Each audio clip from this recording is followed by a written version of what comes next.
ఇప్పుడే జీ5 app download చేయండి. చూడండి మీ ఫేవరెట్ టీవీ షోస్ ఎప్పుడైనా ఎక్కడైనా. ఎప్పుడు సెల్ బయట ఉండేవాడిని, లైఫ్లో ఫస్ట్ టైం సెల్ లోపల ఉన్నాను సార్. కంగారు పడకలాయరు, మనకు బెయిలిప్పించడానికి మనోళ్ళు బాగా ట్రై చేస్తున్నారు.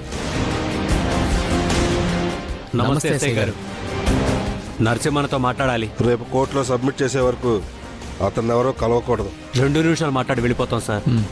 సరే, త్వరగా మాట్లాడి వెళ్ళండి. Thank you sir. ఏంట్రా బెయిల్ పేపర్స్ తో రాకుండా ఒట్టి చేతులతో వచ్చారు? నీకు బెయిల్ ఇప్పించే లాయరు నీతో పాటు లోపలే ఉన్నాడు కదన్నా. ఆయన లేకపోతే ఇంకో లాయర్ లేడా? వేరే లాయర్తో వెళ్ళావన్నా. జడ్జి గారు మీ బెయిల్ రిజెక్ట్ చేశారు. ఎందుకు చేయదు? నాన్ బెయిలబుల్ కేసు కదా ఇది. అంతేకాదన్నా, మన ఫ్యాక్టరీ లైసెన్స్ కూడా రద్దు చేశారు. అన్నా, నీకు మినిమం 10 ఏళ్ళన్నా శిక్ష పడుతుందంటన్నా. నా లాయర్ పట్టా కూడా గోవిందా. ఏం చేద్దామన్నా? ఇది ఒకందుకు మంచిదేరా. ఈ రాత్రి స్టేషన్లో దోమలతో కుట్టించుకోవడం, రేపు కోర్టు మెట్లెక్కడం, అట్నుంచటే జైలుకు వెళ్ళడం, రాళ్లు కొడుతూ చెప్పుకూడు తింటూ ఆ 4 గోడల మధ్య నరకం అనుభవించడం నేను నేర్చుకోబోయే కొత్త గుణపాఠం. ఏంటి సార్, ఎలాగైనా బయటపడాలని చూడాలి కానీ ఇలా అంటారేంటి? చట్టం గురించి నాకంటే నీకే బాగా తెలుసు లాయరు. ఇప్పుడు మనం తప్పించుకోలేమని అర్థమైంది. కానీ నాతో పాటు ఆ లక్ష్మికి కూడా శిక్ష పడాలి. కొంపదీసి మళ్ళీ ఆ లక్ష్మి మీద అటాక్ చేస్తారా ఏంటి? ఈసారి లక్ష్మి మీద కాదు, దాని మొగుడు మీద అటాక్ చేయాలి. వాడు చావాలి. లక్ష్మి జీవితాంతం తెల్ల చీర కట్టుకొని విధవరాలుగా మిగిలిపోవాలి. రేయ్, బయట ఊరి నుంచి జనాలు తెప్పించండి. అందరూ కొత్త వాళ్ళై ఉండాలి. ఫ్యాక్టరీ కట్టడానికి పెట్టుకున్న పెట్టుబడి మొత్తం ఆ మిత్రను చంపడానికే ఇస్తాను. రేపు నేను కోర్టు మెట్లు ఎక్కకముందే వాడు చావాలి. వాడు చచ్చాక, దాని పొట్టు చెరిగాక నాకొచ్చి కనిపించండి. అలాగే అన్నా. వెళ్ళండి. ఏంటి లాయరు, ఈ ప్రతీకారానికి ఓకే కదా? పగ మీది, ప్రతీకారం మీది. మధ్యలో నన్నెందుకు సార్ ఇన్వాల్వ్ చేస్తారు? రేపటి నుంచి నాతో పాటు జైల్లో ఉండాలి కదా. అందుకు కారణమైన లక్ష్మి విడో అవుతుందని జైల్లో సెలబ్రేట్ చేసుకుందాం.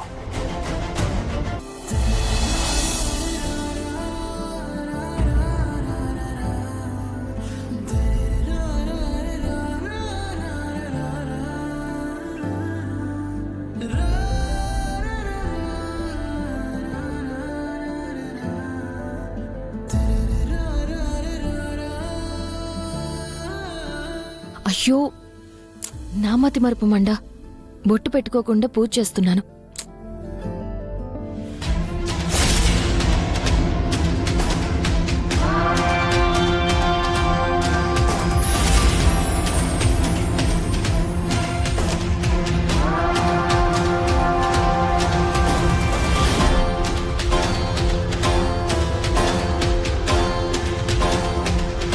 లక్ష్మి, ఇలా జరిగింది ఏంటండి? ఏం జరిగింది? అదే, నేను బొట్టు పెట్టుకోపోతుంటే కుంకుమభరణి కింద పడిపోవడం. కింద పడకుండా నేను పట్టుకున్నాను కదా. కానీ నా చేయి తగిలింది కదండి. అది అపశకనమేమో అనిపిస్తుంది. ఏం కాదు.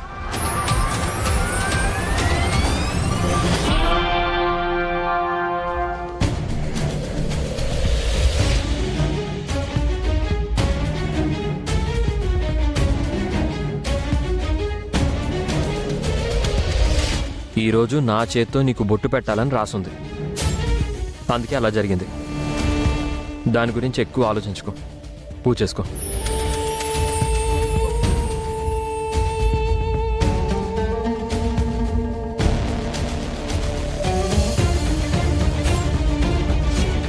స్వామి, ఆయనకేం కాకుండా చూడు.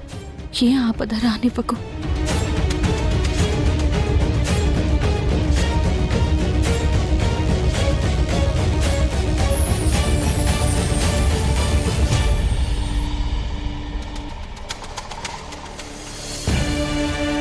ఏంటి లక్ష్మి, దేవుడికి అంతసేపు మొక్కుకుంటున్నావు?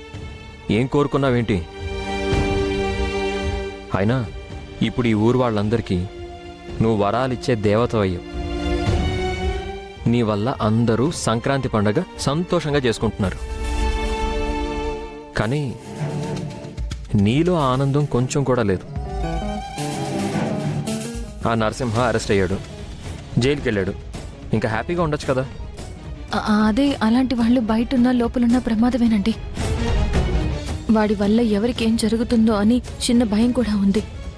వాడి మొహం, వాడు ఆల్రెడీ చచ్చిన పాము. ఇప్పుడు వాడు పడగ విప్పలేడు, కాటు వేయలేడు. వాడి గురించి మర్చిపో. హ్యాపీగా గుడికెళ్ళి నీ పుట్టింటి పట్టు చీర సారే తీసుకొని అన్నీ ప్యాక్ చేసుకొని బయలుదేరదాం.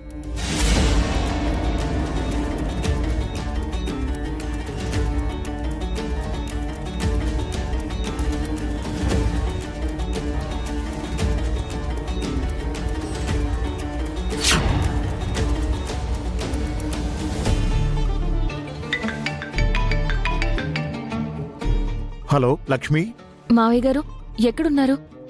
ఏంటో చెప్పమ్మా. మీరోసారి దీక్షితులు గారిని కలుస్తారా? దేనికమ్మా? నాకెందుకో కంగారుగా ఉంది మావయ్య గారు. ఏదైనా జరగరాంది జరుగుతుందేమోనని భయంగా కూడా ఉంది. ఎందుకనిపిస్తుందమ్మా అలా? ఎందుకో తెలియదు మావయ్య గారు.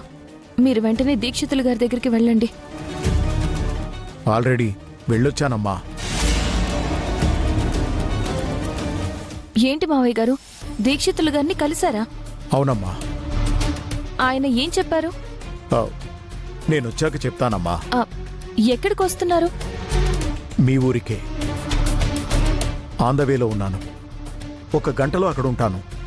సమస్య ఏం లేదు కదా మావయ్య గారు? వచ్చాక అంతా వివరంగా చెప్తానమ్మా. అందరూ ఇంట్లోనే ఉన్నారు కదా? సరే, నేను వచ్చేస్తున్నాను.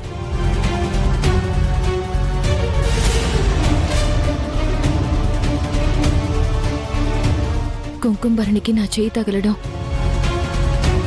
మావయ్య గారు ఇక్కడికి రావడం చూస్తుంటే ఏదో పెద్ద సమస్య ఎదురవ్వబోతోంది.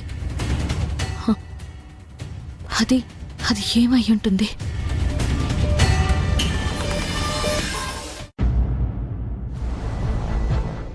జాను, ఈరోజు న్యూస్ పేపర్ చూసావా? వదిన ఫోటోతో పాటు నీ ఫోటో కూడా వేశారు. మీ ఇద్దరి గురించి ఎంత గొప్పగా రాశారో. మా ఇద్దరి గురించి రాశారా, లేక మా అక్క గురించి మాత్రమే రాశారా? లేదు జాను, నీ గురించి కూడా చాలా బాగా రాశారు. సంక్రాంతి సిస్టర్స్ అని హెడ్లైన్ పెట్టి మీరు చేసిన పోరాటం గురించి చాలా గొప్పగా ప్రజెంట్ చేశారు. చూసావా, వదినతో చేతులు కలపటం వల్ల నువ్వు కూడా హైలైట్ అయ్యావు. తనతో చేతులు కలపడం వల్ల కాదు, తనతో కలిసి పోటీగా నేను ఫైట్లో దిగడం వల్లే హైలైట్ అయ్యాను. తనతో ఈక్వల్గా నేను ఫైట్ చేసి ఉండకపోతే మీరు బావగారు వెనక నిల్చున్నట్టు నేను ఆవిడగారు వెనక నిల్చోవాల్సి వచ్చేది.